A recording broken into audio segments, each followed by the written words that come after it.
Picture this. It is a late Sunday afternoon in midsummer. The sun is setting over the Iberian Peninsula, or perhaps the highlands of Latin America. You are standing in the center of a colossal, circular amphitheater. Around you, 20,000 seats rise into the sky, baked in centuries of history, myth, and Hemingway-esque romance. The crowd is roaring. The trumpets are blaring. The spectacle is vibrant, dramatic, and fiercely traditional. For the outside observer, looking at a sold-out plaza, owning a bullfighting ring seems like possessing a license to print money. You might look at the packed grandstands, the high-priced VIP boxes, the expensive concession, and the global tourists snapping photos, and think, this is an impenetrable cultural monopoly. You might think you are buying into the ultimate, timeless entertainment franchise, a piece of untouchable heritage that guarantees seasonal cash flow. But strip away the romance. Look at the ledger. The reality of this business is stark, sobering, and completely disconnected from the mythology in the arena. Those 20,000 seats, they might only be full 10 days out of the entire year. The rest of the time, that massive, decaying structure is sitting quietly, eating capital. The core demographic is steadily aging out. The political landscape surrounding the industry is a minefield of shifting regulations. When you sign the deed or win the management concession for one of these arenas today, you are in for a brutal awakening. This isn't the business of bullfighting.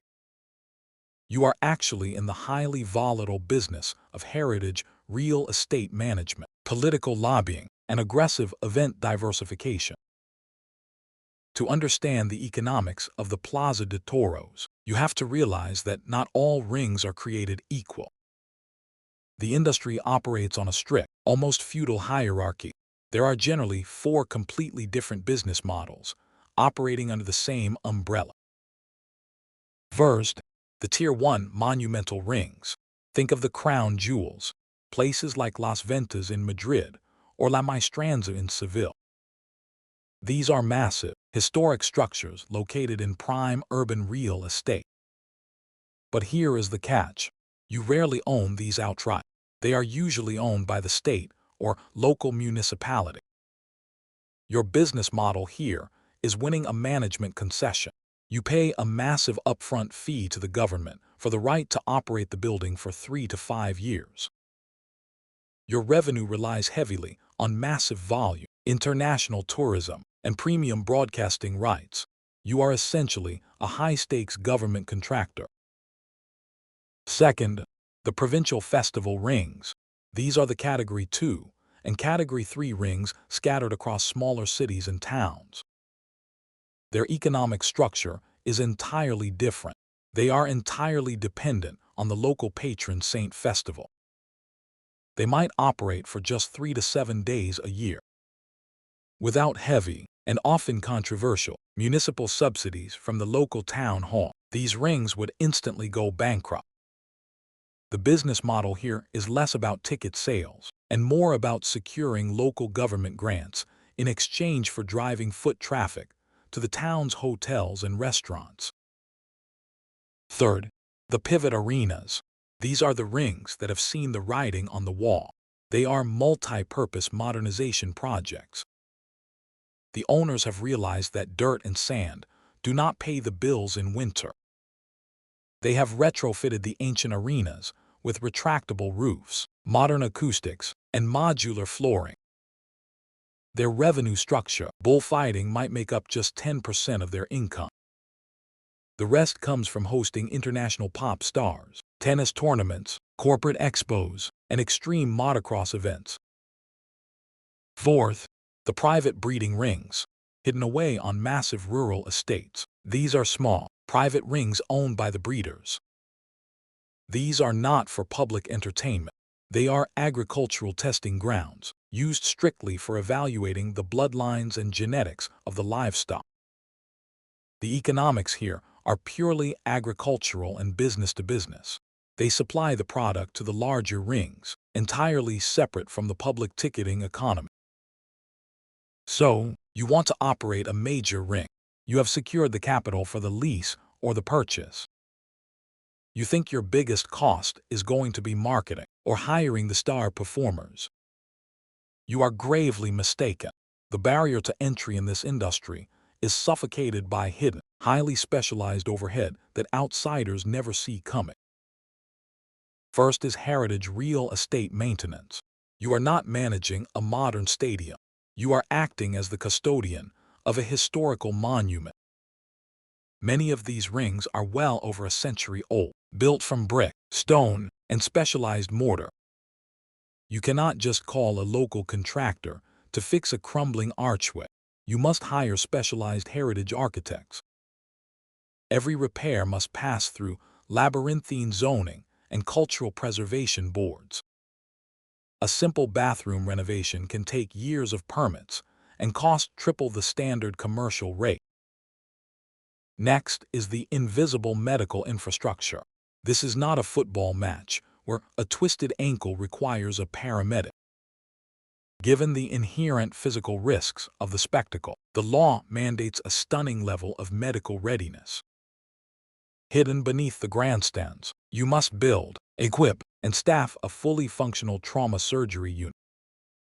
You are paying top-tier, highly specialized surgeons, anesthesiologists, and nurses to sit on standby, drinking coffee, hoping they are not needed. That payroll is astronomical, and it is entirely non-negotiable. Then there is livestock logistics and veterinary compliance. Moving heavy, specialized livestock across the country, often across international borders, is a logistical nightmare. You are paying for specialized transport, massive insurance premiums, and a small army of independent, government-mandated veterinarians who must inspect the animals upon arrival. If a strict vet rejects a portion of the livestock hours before an event, your costs double instantly as you scramble for replacements. Finally, security and public relations. You are operating in an industry that is actively, fiercely protested. Your security budget is not just for checking tickets and managing drunk fans. You must build barricades, hire specialized crowd control firms, and employ crisis PR teams to handle the inevitable clashes outside your gates. You are paying a premium just to keep the front doors open in a hostile cultural climate. This brings us to the beating heart of the business, a counterintuitive reality that breaks the minds of traditional investors. Listen closely, because this is the axis on which the entire industry spins. The central paradox of the modern arena is this: the more fiercely a ring clings to its pure, historical roots, the faster it will go bankrupt. Let that sink in. In almost every other luxury or heritage industry, whether it is Swiss watchmaking, Italian sports cars, or French winemaking, authenticity and pure tradition are the exact metrics that allow you to raise prices and maximize your profit margins. Purity equals profit. But not here. In the economics of the arena, purity equals insolvency. If you run your business exactly the way it was run 80 years ago, relying solely on the traditional spectacle, opening only for the historical festival season, and catering exclusively to the purest fan base, your days are numbered. The overhead of the massive real estate will consume your narrow, seasonal margins. To save the bullfighting ring, you have to stop hosting bullfights. The ultimate paradox is that the survival of the traditional spectacle is now entirely subsidized by everything but the spectacle. The modern operator uses the history as a marketing facade, but balances the books by treating the ring like a convention center.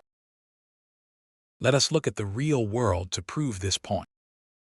Because this industry is steeped in deep cultural and legal debates, we will keep our lens strictly on the economic mechanics.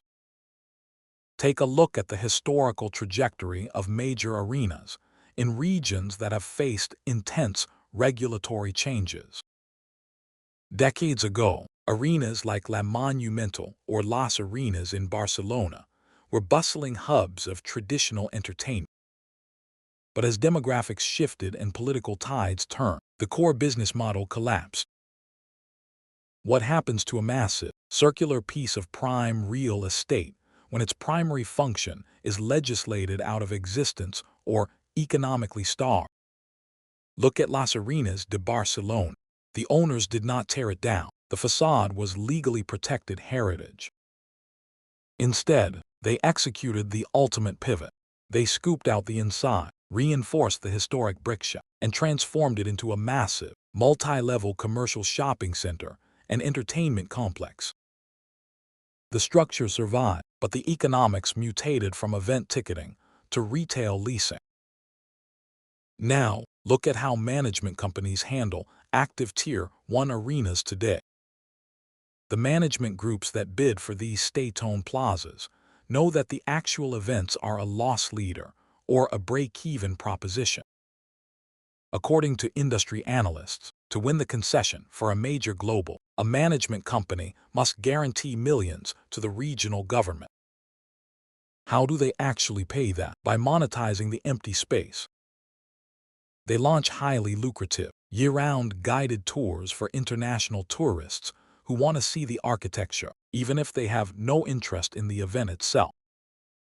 They turn the sand into a VIP dining experience. They lease the arena to major concert promoters in the off-season.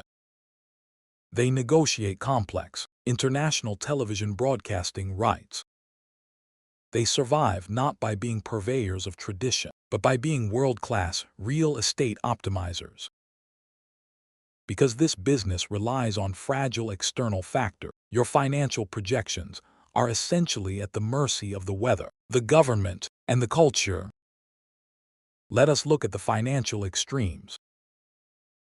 In a highly favorable year, the economic engine roars to life. The local government in power views your arena as a vital cultural asset, granting you a healthy municipal subsidy that covers your heritage maintenance costs. During your prime festival week, the weather is flawless. Clear skies mean walk-up ticket sales, which carry the highest margins, skyrocket. Your PR team manages to avoid any major controversies, and international tourism is booming, filling your daily architectural tours to capacity. Most importantly, in a good year, you successfully book a massive 3-night run of a global pop sensation during your off-season. That single weekend of concert leasing covers your insurance and medical retainers for the entire year, allowing the traditional festival revenues to flow straight to the bottom line as pure profit. Now, picture the nightmare.